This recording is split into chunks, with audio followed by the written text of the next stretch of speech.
What's up guys, Lvladen here, and today I'm coming at you with a video on the live realms for the War Within. This is going to be my early season Retribution PvP guide. I'm going to talk about talents, rotation, stat priorities, and a little bit of my add-ons and Weakauras at the end of the video. Alright, so let's get into it. Alright, the first thing I'm going to go over here is the talents. Now, if you are a new player or returning player and you didn't play Dragonflight, this setup might look a little overwhelming or confusing, but I'm going to try and break it down as easily and as simply as I can here. So you have the Paladin tree. Most of these talent points that you see are not going to change. They are pretty standard for the spec that I'm recommending. The flex points that you do have are actually Blessing of Protection. You can take a point out of Blessing of Protection when you are fighting Spellcaster Cleaves, and you can throw it into Punishment here. And when I do that, as you see, Punishment versus Blessing of Protection, and I actually have another talent point saved here called TS Herald Spellbop. I actually...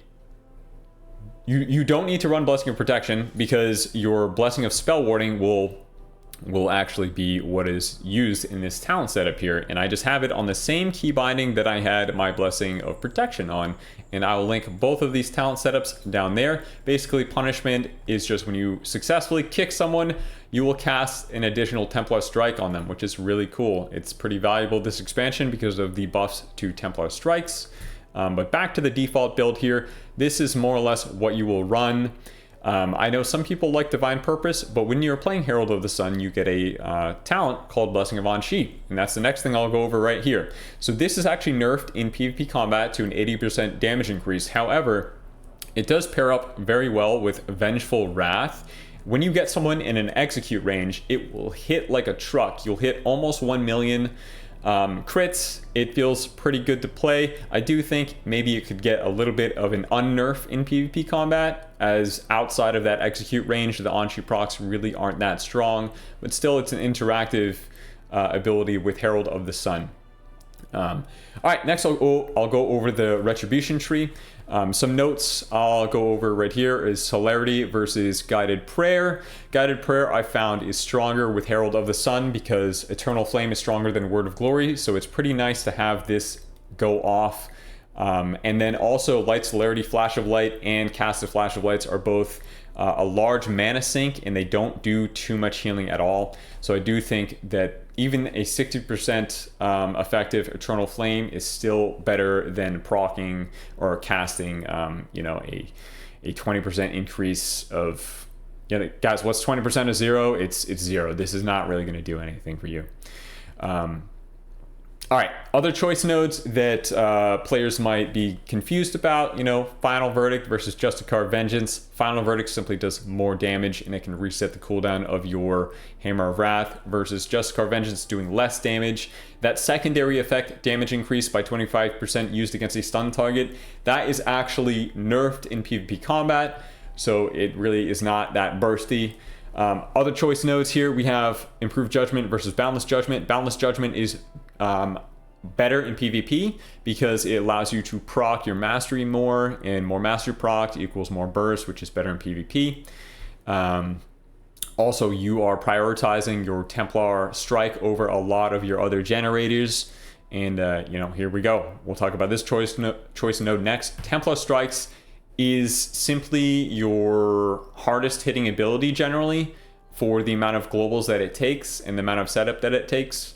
If you include the strike and the damage over time effect, it is our hardest hitting ability, but if you only include the slash and its damage over time effect, it does hit harder than everything aside from an Anshi proc that is in an execute range. After that, we have another, I don't call it a choice node, but I do believe that, honestly, Divine Wrath and Radiant Glory should be a choice node. So if you're a new Retribution player, these actually do not stack. So if you talent into, let me just show you guys. If you talent into Divine Wrath and Radiant Glory at the same time, it will not increase the duration of Radiant Glory, Crusade, or Wake of Ashes. Simply put, these should be a choice node, or there should be some indicator saying that they do not function together. This was an intended change in beta, but there's just unfortunately no tooltip saying that that is the way that these talents function. I have found that after the bug fixes to Burn to Ash and Penitence, that I am liking Radiant Glory more with Herald of the Sun. Another choice node here, Avenging Wrath Might versus Crusade. Both of these are nerfed in PvP combat. Avenging Wrath Might is nerfed in half, and I believe Crusade is nerfed to 23% max damage increase and 23% haste increase at 10 stacks. It's good, and it lasts a little bit longer with Radiant Glory, and the procs, I believe the procs last longer as well. Let me just verify this for you guys here. So we get 10 seconds out of Crusade, and then if we talent into regular Avenging Wrath Might, we get 8 seconds. Yes, so Crusade does last a little bit longer, allows you to stack up your Crusade stacks, and it bursts a little bit better as well. All right, a little bit more about Herald of the Sun. The main points that we are going for in here are Anchi and Gleaming Rays, increasing our holy power spenders by 5%. Illumin, unfortunately, is nerfed in PvP combat to 30% movement speed decrease or slow, but I mean, you are quite frequently having these on a lot of people. You won't always have your Judgment of Justice on all the people that your Dawn Lights are on, and also you can get a little bit more movement speed increase, which is pretty cool. Aurora, so after you cast Wake of Ashes, you proc a free Divine Purpose, even if you don't have Divine Purpose talented. Always nice to help increase the stacking of your Crusade. And then another thing that is pretty cool is you get more haste for the more Dawn Lights that you have applied, meaning that when you're using Crusade, your haste is shooting way up, because every time you push Wake of Ashes, you get your Crusade proc and your Solar Grace proc. And then you'll also have Sun's Avatar beaming on people every single time that you Wake of Ashes and have a Dawn Light active on someone. So very nice. All these talents synergize very well together. If you do prefer regular wings, which I actually do not prefer regular wings right now, you can simply just take the point out of Radiant Glory and throw it into Divine Wrath. I do believe that this is a really good dueling spec. And then also it plays out really well in Battlegrounds. So the highlights of Herald of the Sun over Templar here are Herald of the Sun has higher self-sustain, it has better cleave and sustain damage, and one of the reasons that Templar I don't think is as good right now is, although it might have a little bit more single target burst with your Hammer of Light, Hammer of Light can be blocked, so it can be dodged, it can be parried, it can be cloaked. And there's a lot of that going on in the game right now. Also, if you spend all of your resources into setting up a mega nuke Hammer of Light for, say you crit 1.8 million, it's not that big. 1.8 million to 2 million crits are what I've been getting in full honor gear right now at my absolute top end. My average will be a 700k to 900k non-crit Hammer of Light. It's a little weak, guys. It's a little weak. It does take people off guard sometimes, and I do think there are scenarios where Hammer of Light can be played, because I do really enjoy Templar. But for the average player, I'm going to recommend you will probably have more success with Herald of the Sun overall. And I'll make a future video on the best Templar specs, but for now, we're going to stick with this. As for PvP talents, I have typically been playing Blessing of Sanctuary, Aura of Reckoning, and then anything between Luminescence for just a passive damage increase. Hallowed Ground, now that Consecrated Ground is baseline, this is pretty nice to have.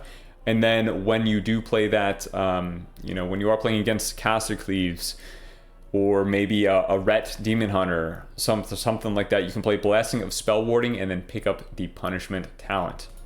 All right, let's get into the burst rotation.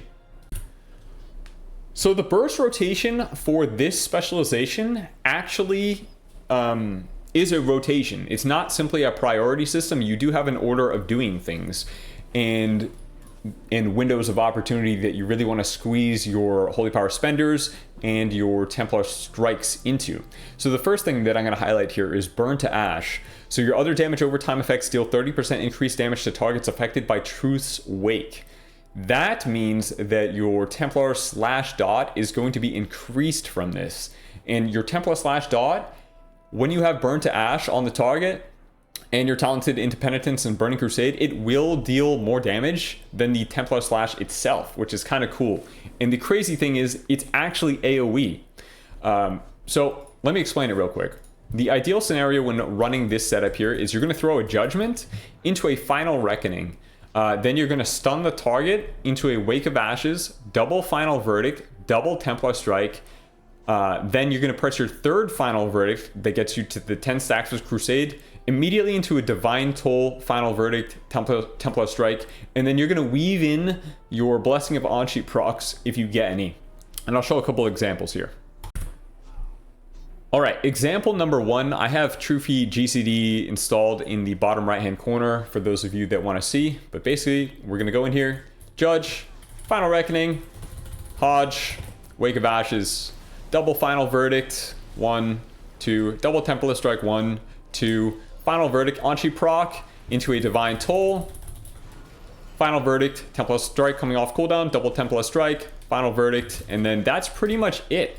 After that, you can go into the standard priority rotation of trying not to overcap Holy Power while prioritizing hitting as many Final Verdicts into Greater Judgment windows as you can, followed by your highest priority spender outside of Anchi is Templar Strike. So you can try and get your Anchi procs off cooldown like as fast as possible. For example, I have one right now, and you know, I'd spend it. Wow, 1 million. That would be crazy if this was unnerfed in PvP, which honestly, like, maybe they could make it like increase the damage by 120% rather than 80% in PvP. But you know, if we're just whipping out 1 million non-crits left and right, I could see why that would be a little bit OP.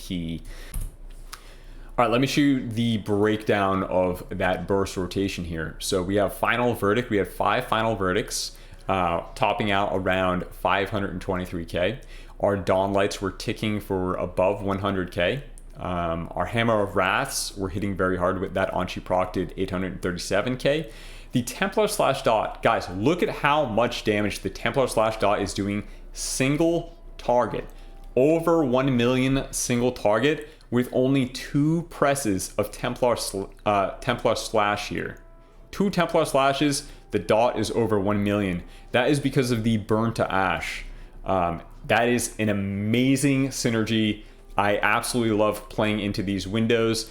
And then also we get the Sun's Avatar going off, our Mastery High Lord's Judgment, Templar Strike itself, like the first hit of the combo, it hits decently hard. I believe it hits more than a Blade of Justice baseline, 112k Blade of Justice versus 123k Templar Strike.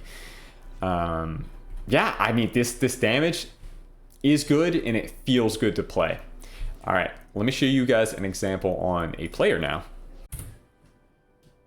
All right, to briefly go over the burst rotation again, we are gonna Judge, Final Reckoning, Wake of Ashes, double Final Verdict, double Templar Strike slash, into a third Final Verdict, Divine Toll, and then proceed with pretty standard rotation from there. All right, let's start it out. So Judge, Final Reckoning, Wake of Ashes, double Final Verdict, double Templar slash, third Final Verdict, Divine Toll, Final Verdict, Anchi proc, double Templar Strike, Final Verdict, get an Expurgation up, Judgment, third Holy Power Generator right there. If you don't have a Templar Strike up, you can press either one. Unless they're in execute range, then you should push a Hammer of Wrath. And by the way, look at my Wake of Ashes timer. It's already off, and you can just send it all again. It feels so good to play this spec here. Let's take a look at the overall breakdown. So Final Verdict, like Dawn Lights are going to tick up, but typically it's going to be in your top 3 here. Dawn Light doing about 100k ticks. Final Verdict hitting about 400k top end. Templar slash dot is doing the same amount of overall damage than the Templar slash. And keep in mind, this is all single target. 3 Templar slashes compared to, so this was 13% of our damage exact, compared to 9 final verdicts. Templar Slash hits so hard. Hits so hard. We had an on-sheet proc for 954k crit. I believe that was maybe an execute range in that Vengeful Wrath proc range. And then Templar Strike, by the way, this is still the initial hit of Templar Slash, so you got to factor this into the overall damage. So really it was 17.3% of our overall damage, which is pretty nice. And then our melees as well. Divine Storm, not that great of damage, but you know, the proc is there, that's okay. Judgment hits decently hard. And then we have our, where's our Mastery procs? We hardly got any Mastery procs, even though we ran, we had 6 Judgment hits and 1 Hammer Wrath hit. I gotta be honest, that's super, super rare. Usually it's a little bit higher than that. But guys, overall, I really enjoyed this build for both the consistent high pressure and also the chance to proc wings and deal additional damage with Dawn Light and Sun's Avatar. Overall, it feels very well, and it also feels pretty tanky. Let me show you some of the duel examples where I'm able to survive with the healing, just barely survive with the healing of Eternal Flame and defensive Dawn Lights.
All right, briefly going over the stat priority. This is something that I've been debating for a little bit, but I do believe it's still versatility, then mastery, and then your last two stats, haste and crit. One, it's really early in the expansion, so it's kind of hard to get anything more than 2 stat values. But if I had to prioritize one of them, I still think I'd choose haste overall. However, when embellished pieces come out, which they come out pretty much now, but I'm going to hold on to crafting embellished pieces until the season actually starts, because 1, tuning is likely to happen to embellished pieces, and 2, I want them on my epic pieces, not on not on crafted honor gear. But the embellished pieces that I'm thinking of are the versatility embellishments, the crit embellishments, and the plate boots. I'll show you guys briefly at the crafting order station which ones I mean here. So none of those 3 crafting orders embellished pieces have any sort of PvP nerf. The idea behind playing double crit embellishments would be you are able to extend burn to ash more frequently, and whenever you crit a Templar slash, that Templar slash dot is going to do so much more damage, especially if it's already into a burn to ash, so that can be pretty nasty. The versatility crafting order is always a safe bet. You'll take a little bit less damage at above 80% HP, and you'll also deal a little bit more damage at above 80% HP. But I honestly think I'm going to start off the expansion with either the double Dawn Thread linings for critical strike, or maybe a Dust Thread lining and a Dawn Thread lining, or a Dust Thread lining and the crafted boots, which I'll show you guys where they are right here. Search these Sanctified Steps here. Because I'm wondering if this scales with our mastery because it's holy damage. But I mean, if you're ever not split, like if this ever hits single target, about 400k, and I'm guessing it scales up because it will be it will be 639 item level in PvP combat. This could be a pretty decent single target hit. So those are my thoughts on embellishment right now and stat priorities. Now, just to briefly talk about macros, I will leave all my macros in the description of the video. However, let me just briefly explain what I do for my CC macros. So my CC macros, I have focus modifier macros. That means if I'm targeting something and I press Hammer of Justice, it will go on my primary target. If I hold shift and I press the keybind for my Hammer of Justice, it will go on my focus target. And I have that same macro for Rebuke and Repentance. Outside of that, I have 3 blessing keybinds for every blessing spell. I have a mouseover, I have a party 1 and party 2. That's just the way that I've adapted into playing the game. Makes it a little bit faster than mouseover or clicking on your targets, on your friendly targets for applying your blessings. And I also have that same setup for macros for Eternal Flame and Flash of Light. Some of you are wondering what my Final Reckoning macro is. Basically what it does is it gets rid of the cursor, the green targeting circle, and it will just auto cast the ability at wherever my cursor is. So right there, boom. Anything else that's important here? Oh yeah, my Shield of Vengeance macro, it's just an icon change to make it look like Sacred Shield, that's all. Same with Blade of Justice, I just changed the icon to Exorcism because, old school Paladin here, those are what those spells used to look like, and they have similar functions, so why not make them look like they used to. All right, that's it for the macros. Next up, I'll briefly go over my add-ons, but I think I'm going to make a more in-depth video on this in the future. I do use some Weakauras to track my Anshi proc here. Basically, this can be found on Google. I will leave a link to the description of the Blessing of Anshi. You guys should also pick up the Mez Dragonflight Weakaura package for all those sounds and icons of all the enemy spells. I'll leave a link to that in the description as well. He might have updated it to Mez the War Within Weakaura package, but regardless, I'll leave the correct link in the description. And then I also have a Templar Strikes tracker. So this is actually out of date, and I had to make a couple of changes to the code Condition, no, trigger, where is it? Under the custom trigger events. So I'll leave a link to the description in the video for the Templar Strike tracker as well. I don't know if I can actually export it. If I can export it, great. But if not, the changes that I made, you just go under the custom trigger and you change all the durations that you'll see, duration and expiration, to 4. I'm sorry, you'll see 4, but you have to change them to 5. And then after that, it should work as intended. And that's because during this expansion, they extended the duration of the Templar Slash to 5 seconds rather than 4 seconds in Dragonflight. All right. Oh, one more macro, or one more add-on I want to go over is, let's see, what is it called? Better Blizz Plates. So, better Blizz Plates. So, if you get this add-on, there's a bunch of customizations that you can do with it. I would recommend checking off Healer Indicator and Totem Indicator. That's always a pretty helpful part of this add-on.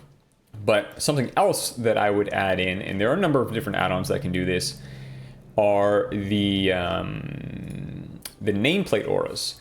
So if you check off Enable Aura Settings right here, you can add spells to whitelist. So for example, I have Dawnlight, Templar Slash, and Unstable Affliction added.